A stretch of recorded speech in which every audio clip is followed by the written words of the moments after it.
Ora boas e pessoal, estamos aqui com um novo vídeo e vamos aqui ver a entrevista completa, a primeira parte, de Cristiano Ronaldo. Deixem um like, subscrevam, ativem o sininho, partilhem e bora lá. Espero que gostem. Cristiano, let me start just by asking you, why are you doing this interview with me? Because I think it's the time to say something, and because I like you.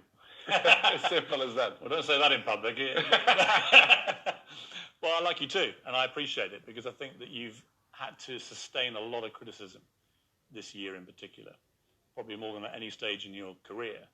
And I think it's time to set the record straight and to clear up a few things, not least, I suspect, for the fans of Manchester United. You must be wondering what the hell's been going on. Oh, as I say many times, the fans, I'm always gonna say good about them. They are the most important things in the football. You play for them. They're always in my side. I feel that every time when I walk in the streets, the fans coming to me and they appreciate what I do for football. And for me, it's the most important in football. The fans, for me, is everything. I want to take you back to last summer. You're at Juventus, and there's massive speculation about where you're going to go. And the big rumour is that you're going to go to Manchester City.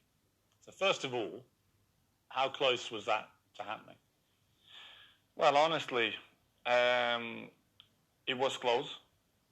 It was close. It's something that they spoke a lot, and Guardiola say 2 weeks ago, I guess, that they try hard to have me. But as you know, as my history in Manchester United, your heart, your feeling, the history that you did before make the difference. And of course, as well, Sir Alex Ferguson. So I was surprised in the same way, but it was conscious decision because the heart speaking loud in that moment. You were a Manchester United legend. So when you say your heart led you, it's because of that, the history you had with the club and the relationship you maintained with Sir Alex, with the fans. I think it was the key. It was the difference in that moment. But I cannot be loyal if I will say that Manchester City wasn't close. But I think I did conscious decision. I don't regret in some point. And as you mentioned before, Sir Alex Ferguson was the key. Did you speak to him before you? Yes, I did. Yes, I did. I spoke with him, and what did he say to you to try and persuade you? He said to me that it's impossible for you to come to Manchester City. And I say, okay, boss. So I took the decisions, and I repeat I was with conscience that it was a good decision. You came back, and it couldn't have started better. You played at Old Trafford. Yeah, you won 4-1 against Newcastle. You scored twice. Sir Alex was there, loving it, obviously, the return of the prodigal son. Your mother was there, the return of her own son. Your mother was crying, obviously. Obviously, yes. But what a comeback. How did that feel that day when you came off the pitch? Well, that feeling was amazing. But not only the day of the game. I felt before the week before that everything changed. The world speak about me, Cristiano, back home, back where they belong. So it was a special moment to be back to Manchester United, to perform for our fans, and of course to score 2 goals was the best welcome that I received in Old Trafford. It was a memorable day and unbelievable day too. The Viva Ronaldo chant went up? Yes, Viva Ronaldo. You like hearing that? Be back, of course I did. Yeah. As I told you before, the fans for me, they are everything. 2 things happened, I think, within 24 hours of you re-signing for United. One, you broke the all-time record for shirt sales in 24 hours. You actually beat a guy called Messi at PSG. You must have been happy about that. Of course I do. As you know, I don't follow the records. The records follow me. So it's good. Another one in my book. And the other one was the Manchester United tweet announcing that you were rejoining the club. Was the most tweeted or most liked tweet, I think, in Twitter history. It's good. As I told you before, it was a good moment. Nobody expect, because things change around, in my opinion, in 72 hours, which is you plan, or they spoke, not only Manchester City but other clubs too, spoke about your name, that you will change Juventus for another club. But Manchester United wasn't there, wasn't in that pot of that teams, but surprised everybody, even me, to be honest. After a few weeks, things weren't going well at Manchester United. The club just wasn't firing. And in the end, Ole Gunnar Solskjaer, the manager, got sacked. And that's within like 2 months of you coming back. What were you feeling about what was going on at United? And what did you feel generally about the club itself and the state that the club was in compared to when you'd been there before? Piers, to be honest, when I signed for Manchester United, I thought everything was changed, because it's 13 years that I changed. I was in Real Madrid 9 years and 3 in Juventus. And when I arrived, I thought everything will be different, you know, the technology, the infrastructures and everything. But I was surprised in a bad way, let's say in that way, because I saw everything was the same. And Manchester, it wasn't in that moment that, as you mentioned, that Oli was sacked. Michael Carrick, he assumed the job for two games, Villarreal and Chelsea away, and everything was so fast, but surprised me a lot. Instability in the club. Everything was kind of the same that I It hadn't moved on.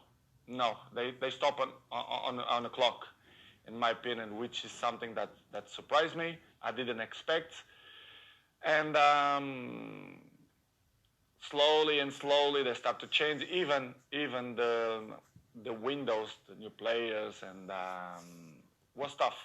Was tough for me because I didn't expect that. And because when you were there before, if Manchester United wanted a player under Sir Alex Ferguson, they normally got that. Deixa um like. Right now, it's a very different E subscrevam. environment. After many years of failure since Sir Alex retired, United weren't getting the top players anymore. So were you surprised by that dynamic changing as well? Because you would have been used before to them, if they wanted top players, they got them. I was surprised. I thought when I signed, that they signed in that year, Sancho and Varane plus me, that things will be in the way that Manchester should be. As you mentioned, well, Sir Alex Ferguson left a big gap in the club. Not only Sir Alex Ferguson, but one person that I thought made the difference, David Gill, the president, a very, very good man. And the structure around Sir Alex Ferguson was very important too. I knew that Manchester United wasn't the same, but I don't see that it was so big gap, so big things that go through by the last 10 years. And it was the thing that surprised me more, to be honest. It was little things like even the swimming pool that the players use, the saunas, all these facilities. Nothing had changed since you'd left in 2009. Nothing changed. Surprisingly, not only the pool, the jacuzzi, even the gym. Even some points, the technology, the kitchen, the chefs, which is I appreciate, lovely persons. They stop in a time which is it surprised me a lot. I thought I will see different things, as I mentioned before, technology, infrastructure, but unfortunately we see many things that I'm used to see when I was 20, 21, 23, so surprised me a lot. You'd also, of course, as you said, you'd been at Real Madrid and Juventus, where you saw them moving all the time to progress with technology, the latest thing, to improve performance levels. So you were able to compare what you'd experienced there with what was not happening at United. In United, the progress was zero, in my opinion.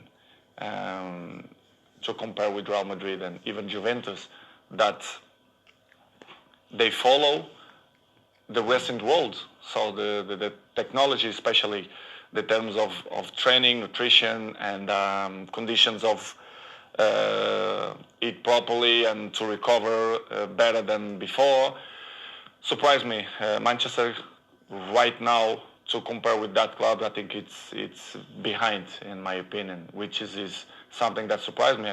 A club with this dimension should be in the top of the tree, in my opinion, and they are not. Unfortunately, they are not in that level, but I hope the next years they can reach to be in the top level.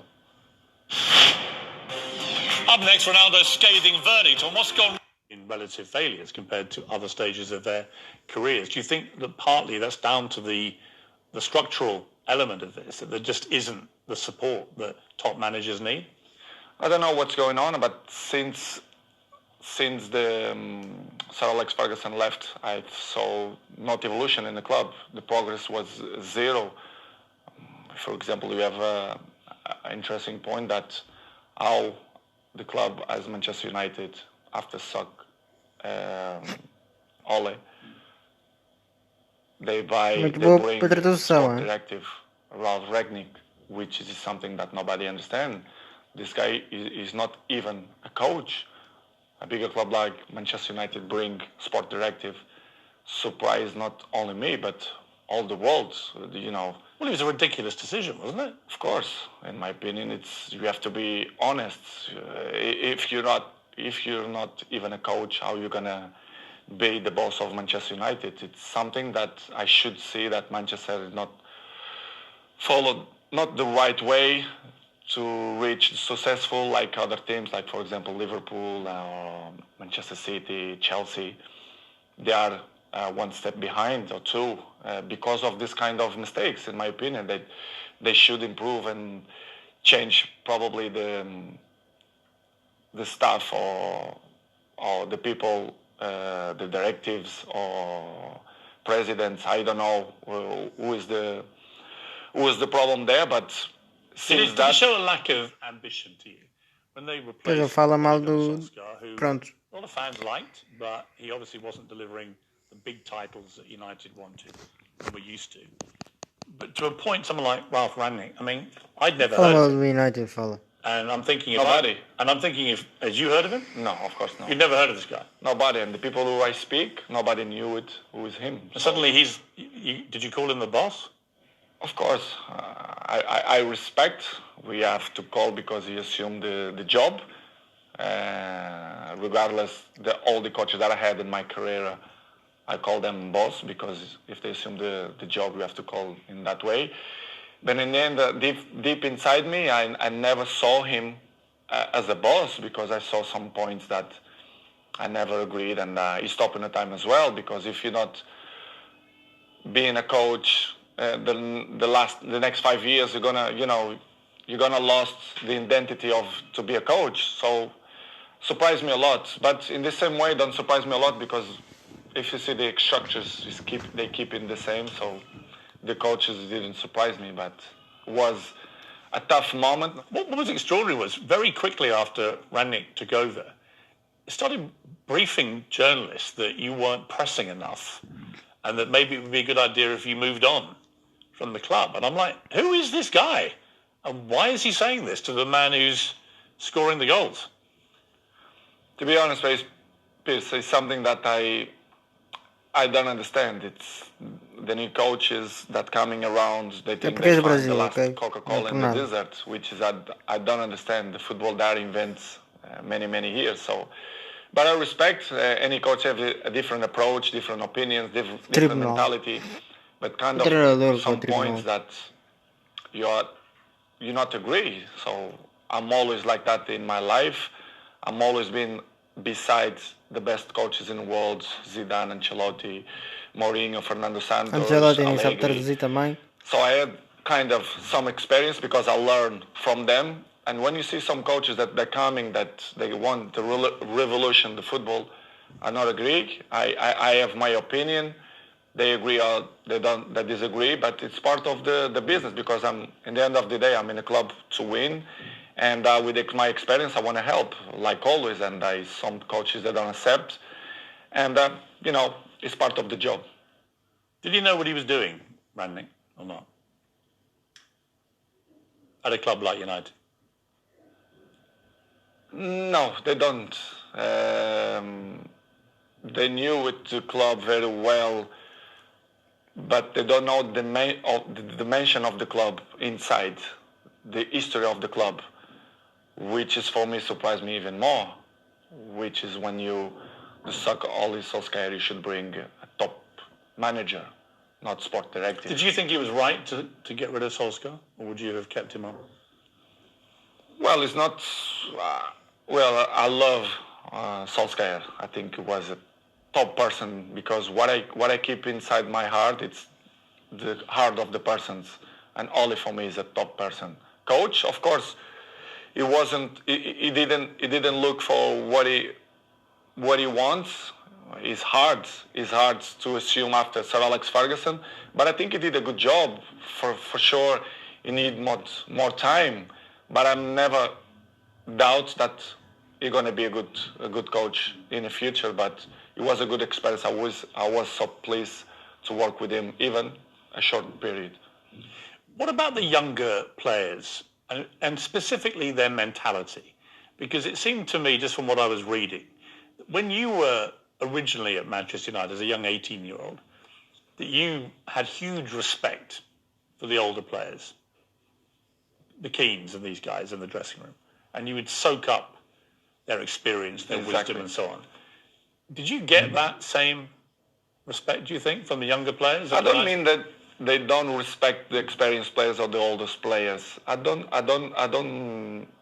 think that word is the best one, but they live in a different era. I can see my kid, they have 12 years old. The mentality, they are not the same. They are not suffer that. What's the difference? The anger. I think the anger. I think that they have the things more easily. Everything it's easily. They don't suffer. And I think they don't care. I don't mean only a few in Manchester United, but all the teams, all leagues in the world, the youngers, they are not the same of my generation. But we cannot blame them because it's part of the life, the new generation and the new technologies that avoid, they distract them for another thing. So, but they are not the same. They listen, but this is why we have 2 years. You listen from one side and they go away from another side. So don't surprise me, but in the same way, it's a little bit shame because if they have the best examples in front of your eyes and if they don't at least copy what you did for me, it's kind of weird because I remember when I was 18, 19, 20s, I'm always look to see the best players, Van Nistelrooy, Ferdinand, Roy Keane, and Giggs. This is why I have the successful that I have and longevity, because I take care of my body, my mentality, my head, because I see these guys and I learn from them. When you try and give advice to these younger players, what do you say to them? What do you try and guide them to be like? I think the best advice, I'm not the kind of guy to like to give advices. I prefer to be Não gosta de dar conselhos. Yes. Because I'm an example. I'm there every morning. I do the same stuff. I'm probably the first ones to arrive and the last ones to go out. I think the details speak for itself. So, because as I told you before, they listen one thing and in 2 minutes they already forgot and do it whatever they think it's better. This is why I say I like to lead by example. And some ones they follow me, not much, but see, I just find that incredible. That if I was a young footballer and I had Cristiano Ronaldo at my club, that I wouldn't want to spend every second watching him, listening to him, observing the way you go about your business. And yet, from what you're saying, clearly, they're not interested. They don't care. Some ones yes, but most of them no. But for me, it's not surprise me. Don't surprise me because they're not gonna have longevity careers, in my opinion. It's impossible. It's impossible to see, for example, my generation, you see many players, they reach 36, 37, 38 in a high level. I think this generation, you're going to count by your hands how many going to reach in that level. Because these years of preparation, it helps a lot. Who are the players in the world that you most admire for their mental strength, their attitude? It's difficult question because I'm always can say what I see from my eyes. For example, if you tell me Meus olhos, altos, what I muito see, bom. for example, in Manchester United, I can mention probably Dalot, Diogo Dalot. His example is young, Eu but podia, he's pode, very professional. tradução de And I'm not merda. doubt that he's Mas gonna pronto. reach, he's gonna have longevity in the football because he's young, he's smart, intelligent, and he's very professional. You have a few ones more, but like him, it's difficult to say. Probably Martinez, Casemiro's 30s, but I will say Dalot. Uns 30. Coming next for the results aren't great. You're still scoring goals regularly for Manchester United. You're about the only one who is. But then you get hit by an awful episode in your life, probably the worst time of your life, where your partner, Georgina, she's pregnant with twins and is actually giving birth to these two babies. And your baby son doesn't survive. And I don't think I can imagine. I have 4 kids. You have a lot of children. You know, you can't imagine a worse thing to happen than to go a full term of a pregnancy, particularly for the poor mother in that case, but also for you. What was that like for you, that time in your life? It's probably the worst moment that I passed through my life since my father died. You know, when you have a kid, that you expect that everything will be normal, and you have that problem. It's hard, you know. As human being that I am, me and Georgina, we had quite difficult moments because we don't understand why happened to us. Was difficult, to be honest. Was very, very difficult to understand what's going on in that period of our life. As you know, the football carry on. There are so fast, many competitions. The football don't stop. We have many competitions. And pass through in that moment was probably the most difficult moment that I had in my life. Me and my family, especially Gio, that was tough. She said she was giving an interview about the new series of her TV show. And she said in an interview, a big piece of my heart shattered. And I asked myself how I could carry on.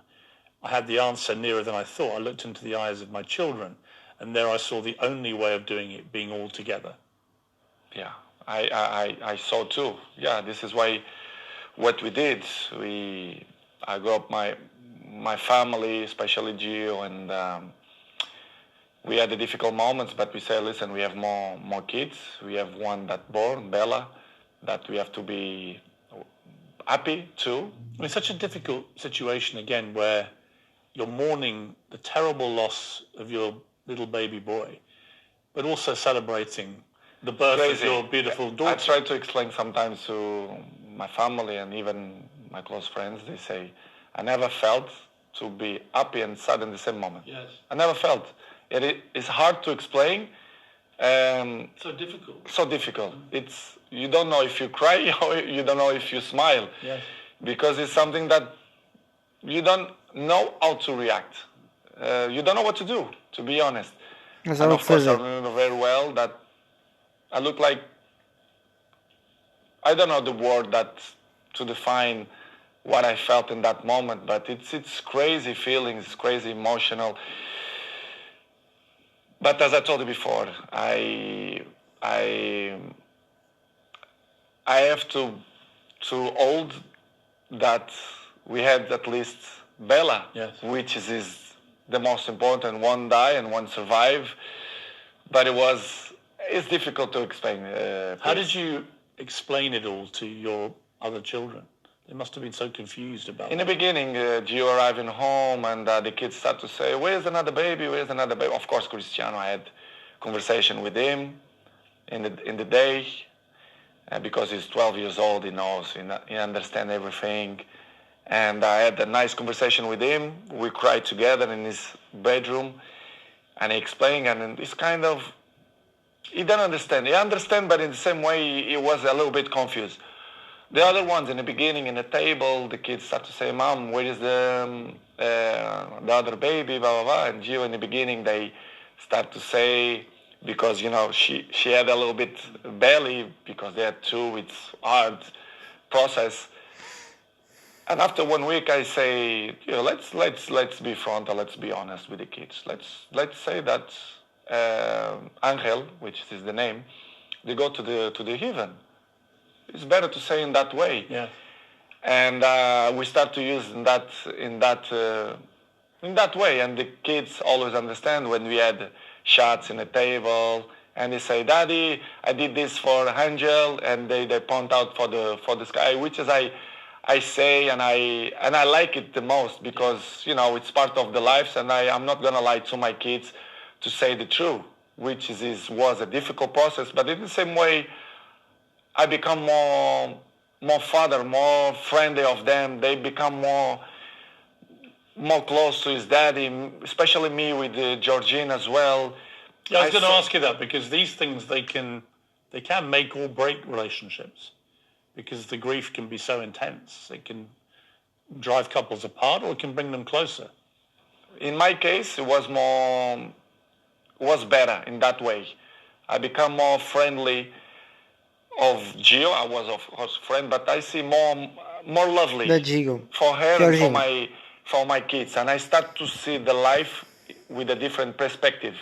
You understand? Which is coming the point of, if you're gonna ask me for sure, the pre-season moments. Yes. For example, why I didn't go to the pre-season. Yes, I'm going to come to that. Yeah. But it was just to finish in that chapter was the most difficult moment. The last since my dad died, it was this moment that I passed through the last 6 months. Do you feel your son is with you in spirit? Do you feel For sure. His ashes is with me, like my daddy. They are here in my house. Yes. It's something that I want to hold for the rest of my life. I'm not thrown to the ocean or to the sea. I keep with me. They are next to my daddy. I don't know if you check. I have a small church down, and you do? Yes, I do. Like a little chapel. Yes, chapel, and I keep my daddy and my son. Do you talk to them? Yes, I do.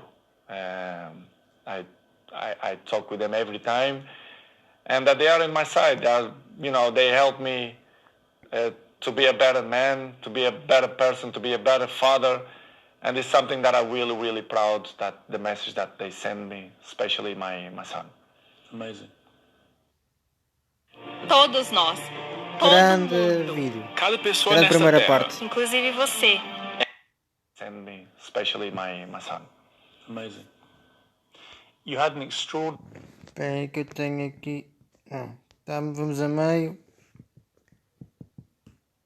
Chamar para português. reaction from football fans. Obviously from Manchester United. But I think you must have been just so surprised by the outpouring of not just support, but Liverpool fans sang on the 7th minute of their next game, "You'll never walk alone." The cop, the great infamous enemy of Manchester United. What did you feel when you heard that? I never ever expect that. Never. I had the opportunity now to say, all English community, thank you a lot for that kind of that they had with me, not only Liverpool, but all England. I was at Arsenal when you played, and on the 7th minute, the whole crowd. I received a letter from the Queen family as well. Really? Yes, I do. Which is from the Queen herself? Or? Yeah, family. Yeah. And surprised me a lot. Offering their condolences? Yes. Wow. Unbelievable. This is why I say I respect a lot the English community, English people, because they've been very kind with me, and in that difficult moment of my life was spectacular. the way they treat me and my family in that difficult moments. I should say straight to the crowd and thank you to the all English community that helped me in that moment. When the Queen sadly died in September, you posted a very nice tribute to her. Was part of the reason because of what they had been like with you? Of course, they've been so kind of with me, and this is why I did what I did. But it was unbelievable moment. I'm never ever gonna forget that moment. You have a little girl, Bella. She's 6 months old now. Must be a great joy amid all that terrible sadness. Unbelievable. It was another member in the family. They are the shine of the house, and we are so proud. Me, Georgina, and all my kids. They are very, very proud for them. They are spectacular. A beautiful girl, and we are so happy. We are so happy. We are happy fathers. You're going to have more? I'm not thinking more kids. I think we done, but we never know. The future, only God knows. But right now, we want to have a break to enjoy these ones because they are little. Bella 6 and the rest they are 5 and Cristiano 12. We want to enjoy a little bit of this one. Cristiano com o CH. It's very difficult to play top level football at the best of times. It's a hard business in full public glare of millions of people watching. To have to go back and play after this must have been incredibly hard. Peraí, já volto. Voltamos, bora lá. Even with your mental strength. How did you find that? Difficult. Very difficult to play after that. But as I always have good support from my family, and Georgina told me, go to play, go enjoy, to do what you like to do. We're going to help for you to forget a little bit the situation. It was difficult, but in the same point, I think helps for you to don't thinking much about that, even to training was good. But as you know, the football going so fast and, trainings, games, even the national team, the things going so fast, you don't even have a time to settle and say what's going on, because the things going so fast. But it was good. Georgina helped me a lot to give me that possibility to say. She's a very strong woman. Yes, she did. Georgina. Yes. I mean, really strong. Yes. To be your partner is probably not an easy time a lot of the time, with all the attention all the time. But to go through what she's gone through and still get up and be there. We help each other. But she struggled when she was young, which is she look at life with a different eyes. Even she's young, but she suffer. She's born in Argentina. She has issues with his family as well. She live alone. She have interesting life and histories as well. And she helped me a lot. She's very mature for his age. We help each other. Sometimes when I'm a little bit down, she push me up. And I do it to the other side. So we are a nice couple. We help each other. So I'm really pleased that she's on my side. Any movement on the wedding bells, Cristiano? I'm not thinking now about that, but I can see in the future. I think she deserves, but it's something that not coming now in my plans, but in the future, yes, I want. Did you know much about him? A little bit through Ajax, the job that he did for Ajax. You end the season with 24 goals for Manchester United, including 18 in the Premier League, 6 in the Champions League. You were second in the Golden Boot for the English football. I mean, by any normal yardstick, that's an incredible performance. And yet you were still getting criticised. It was almost like, well, it's got to be your fault, even though you scored all the goals. Were you as bemused as I was that you were becoming the focal point for the criticism? I think it's easy to point out when you want to cover other things, to point out Cristiano Ronaldo. It's easy. Everyone know that press, they wanna put me in the first page because they know they will sell more, the dressing will be different. And I'm used to live like that because I was 37, I know and I learned many things.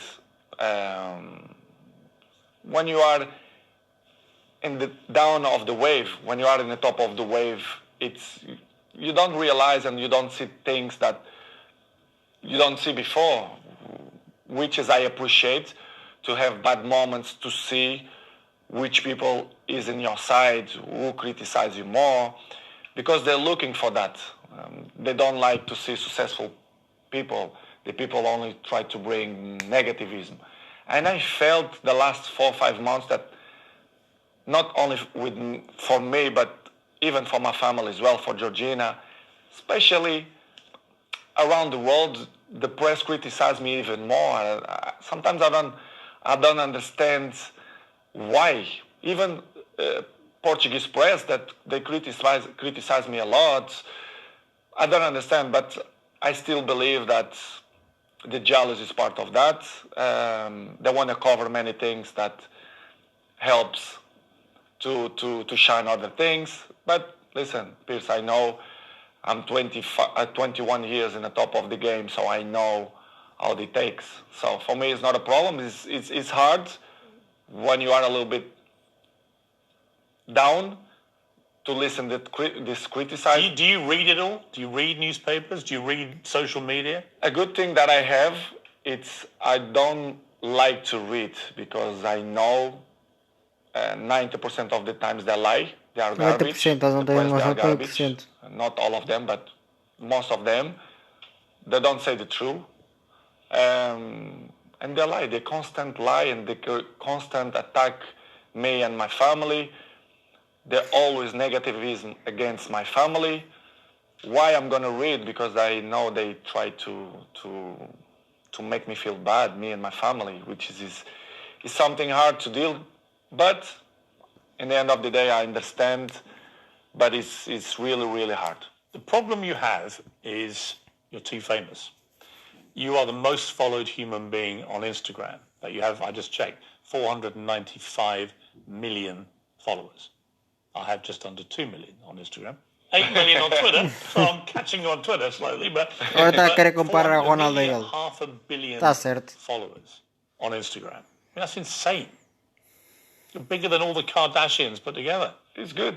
It's good. I feel proud for that. It means a lot for me because As Kardashians. it means that people like me too. I'm charismatic. I think why I'm the number one. Sometimes I ask that question to myself. Why me and not another one? Why do you think it is?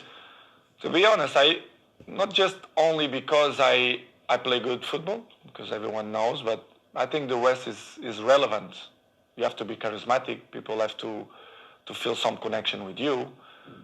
I think to be good looking helps too. I have the same problem. Yeah, I feel the same way. To be honest, Chris, I don't know the real reason, but I think I'm charismatic and I'm Mais umas palavras a também. competitive fruit. I don't know if we... A what? A fruit that people want to bite. Yeah. I don't know how you can say in English. Any particular fruit? Or? Let's say strawberry. But I don't know the reason. I mean, what's incredible to me is the power you have. Appetite fruit. Appetite fruit. I don't know if it makes sense in English, but if it don't make sense, you learn. I'll research appetite fruit, yeah. Okay. I mean, I have a pinned tweet, and it's you telling me I have good abdominals, which is a very good observation. And it's only 10 seconds long. It's had 43 million views, this clip. So thank you. Because 43 million people have heard the guy who actually has got good abdominals tell me I've got good abdominals. But it showed me the sheer firepower you have in that world of social media. It's just extraordinary. It's what I told you before. I have good things, which is you can sell your own product, let's say in that way, but you have to deal with many obstacles in your life too. Do you care if people hate you? I mean, a lot of people love you, but obviously a lot of people don't. You're so big, you're going to get both. But do you care about the ones who hate Cristiano Ronaldo? I care the people who like me. I'm not waste time for the people who don't like me, I think it's waste of time. These people, they are not interesting on my life. I like to be around the people who love me. I don't waste my time to see the criticism of people who is next to me, ex-players, for example. One of your biggest critics has been, and I'm surprised about this. Me too. Wayne Rooney, for example, who you played with for many years very successfully, and were good friends with him. And yet all this year, 3 or 4 times, he's come out and attacked you in the media. Pierce, I don't understand. You should ask this question to him, but I don't know. I don't know why he criticized me so bad. Or I don't believe that he's jealous of me. He says your behaviour is unacceptable. United should sell you. Blah, blah, blah, blah, blah. I mean, it's Wayne Rooney. Surprised me. It was 1 year ago or 6 months ago here in my house. You pick up his kids here and invite Cristiano to go to his house to play football. I really don't understand people like that, or if they wanna be in the cover of the paper, of the news, or they want a new jobs or whatever. Is it jealousy as well, perhaps, that you're still playing and still in the Man United? Probably, because he finished his career with 30s, so I'm still playing high level. I'm not gonna say that I'm looking better than him, which is true, but.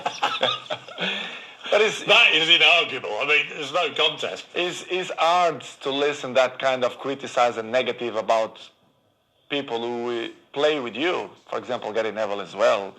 Yeah, I mean, Gary Neville, you blanked him the other day on the pitch, and he looked quite upset, actually, because he obviously likes being your friend, but he's been pretty critical of you as well. People can have his own opinion, but they don't really know what's going on.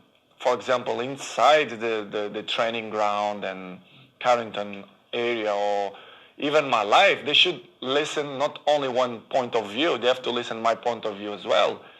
Because it's easy to criticize, but if you don't know the old story, it's easy, But it's, Pierce, as I say before, it's part Are they still friends of yours, or do you have a line where... They are not my friends. They are colleagues. We play together. They're not coming. We not have a dinner together, for example.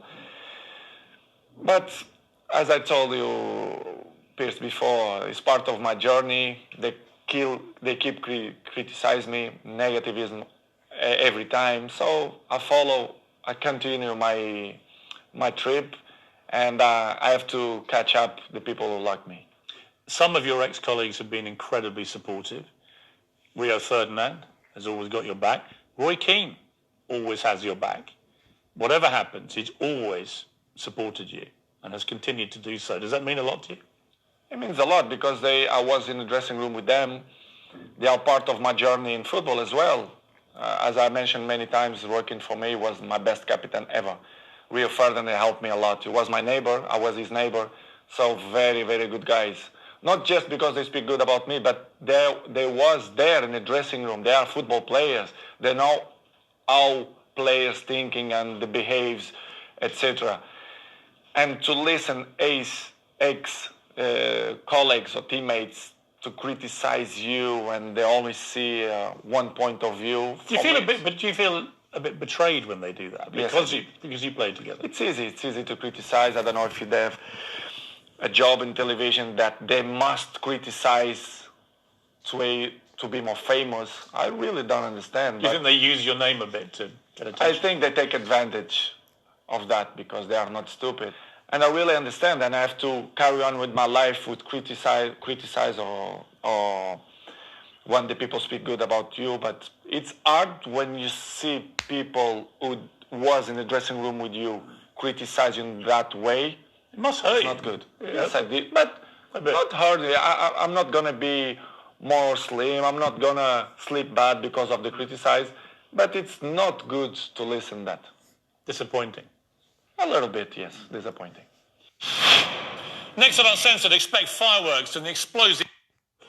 I didn't felt that he had respect for me. Cristiano Ronaldo's 12 goals to life. Why not?